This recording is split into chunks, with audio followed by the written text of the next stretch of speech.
शिवसेना आमदार अपात्र प्रकरणी पुन्हा लांबणीवर. सप्टेंबरच्या पहिल्या आठवड्यात होणार सुनावणी. मराठा क्रांती ठोक मोर्चाचे आंदोलक रमेश केरे पाटील यांनी घेतली फडणवीसांची भेट. मराठ्यांना ओबीसीतनं आरक्षण देण्याची मागणी. उद्धव ठाकरे आजपासून दिल्ली दौऱ्यावर. इंडिया आघाडीतील नेत्यांची घेणार भेट. जागा वाटपाबाबत चर्चा होण्याची शक्यता. राष्ट्रवादीच्या लेडी जेम्स बॉन्ड सोनिया दुहान काँग्रेसमध्ये प्रवेश करणार. सुप्रिया सुळेंच्या कार्यपद्धतीवर नाराज असल्यानं शरद पवार गटाला सोडचिठ्ठी.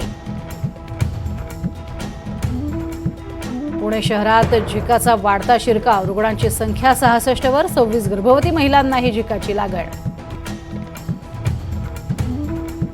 उजनी आणि वीर धरणातनं मोठा विसर्ग. चंद्रभागा नदीची पाणी पातळी वाढल्यानं भीमा नदीला पूर. नदीकाठच्या 450 नागरिकांचं सुरक्षित स्थळी स्थलांतर. बांगलादेश प्रकरणी सर्वपक्षीय बैठक संपन्न. परराष्ट्र मंत्री बांगलादेशच्या मुद्द्यावर दुपारी 2:30 वाजता निवेदन देणार. शहा, राजनाथ सिंग यांच्यासह विरोधी पक्षनेते राहुल गांधीही होते उपस्थित. शेख हसीना यांच्या सध्या तरी दिल्लीतच स्थळ. सरकारनं सुरक्षित स्थळी ठेवलं. अजित डोवाल यांच्यासोबतही झाली बैठक. बांगलादेशच्या माजी पंतप्रधान खालिदा जिया यांची जेलमधनं सुटका केली जाण्याची शक्यता. अंतरिम सरकार बनवण्यासाठी राष्ट्रपतींची मंजुरी.